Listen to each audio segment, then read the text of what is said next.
Abel Rodriguez works at Nationality Service Center as a lawyer who provides pro bono legal representation to clients who are fighting deportation in immigration court, as well as those who are seeking citizenship in the United States.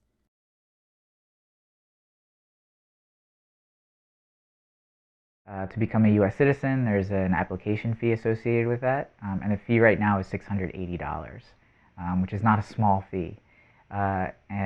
For a green card application, so somebody who wants to adjust their status and become a lawful permanent resident, the fees can be upwards of like $1,500. And so those are the government fees.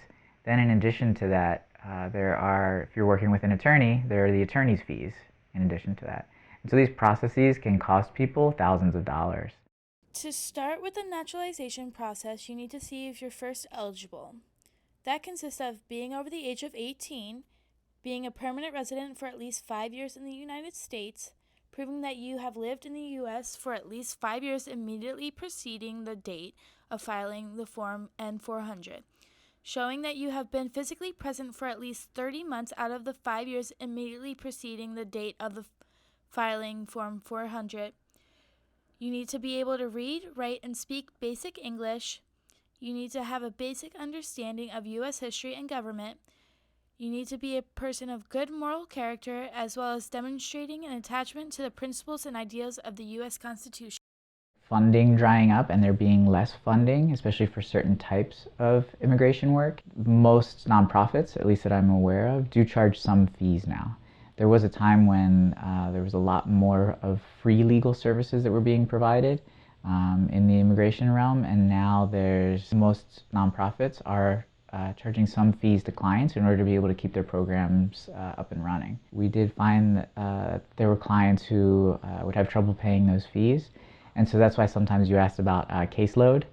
That's why sometimes our caseloads were a bit higher, is because especially in those cases that were particularly compelling, or somebody really would need an attorney in order to be able to present their defense or present their case, we would often take those cases and waive the fee. NSC provides comprehensive services to immigrants and refugees, including legal protections, community integration, access to health and wellness services, and opportunities to achieve English proficiency.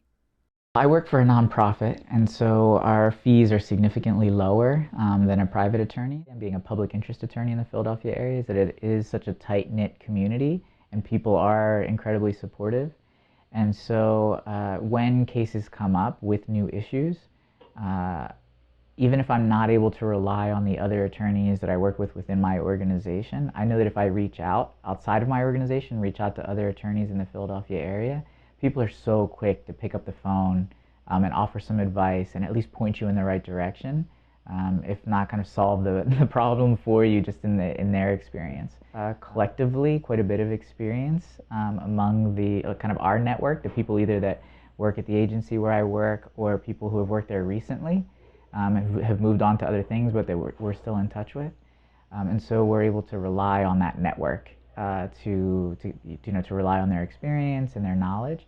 But even outside of our organization and people who have worked there previously, if we reach out to other people, they just tend to be incredibly helpful and incredibly generous with their time. And so often, even when a new issue arises, we're able to get some advice, some expertise on that. Cases tend to be complicated.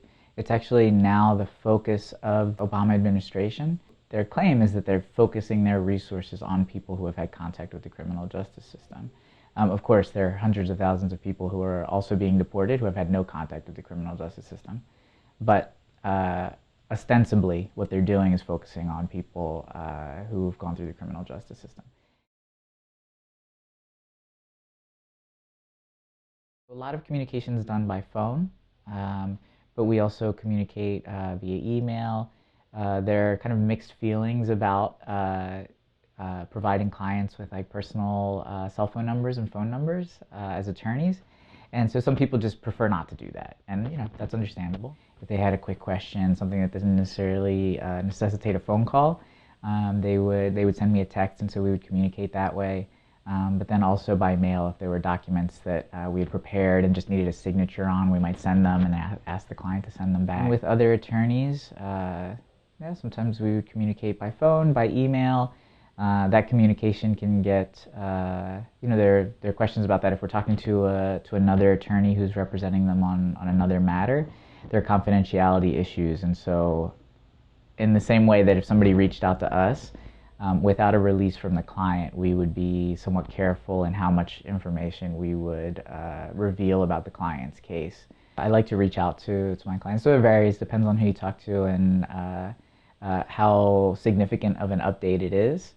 But generally, I would, I would get on the phone if anything came in, some new, a decision on a case. Certainly, I would give a call or ask the client to come in if it was something really significant. Put them in touch with somebody who has already gone through this type of process. Generally, we wouldn't do that, and primarily because of the confidentiality rules that we have to follow. We wouldn't necessarily say, oh, we wouldn't provide information about a past client. But what I did do is I asked a past client who was successful in her case, and it was a challenging case. I invited her to come with me to go out and talk to people that I was giving information to. I was doing an information session, and so we co-presented. And so my former client and I I talked a bit about the law, and she spoke about the process and going through it firsthand and what that was like. Crimes can trigger deportation proceedings, can make it more difficult then to seek relief in immigration court. So in other words, the person may have a defense available to them otherwise, but a conviction on their record may either make them ineligible, or we may have to make the argument that they're eligible. And so it can complicate cases in that way. It can also be counted as a negative factor in their case. So sometimes immigration cases, it's about equities, right?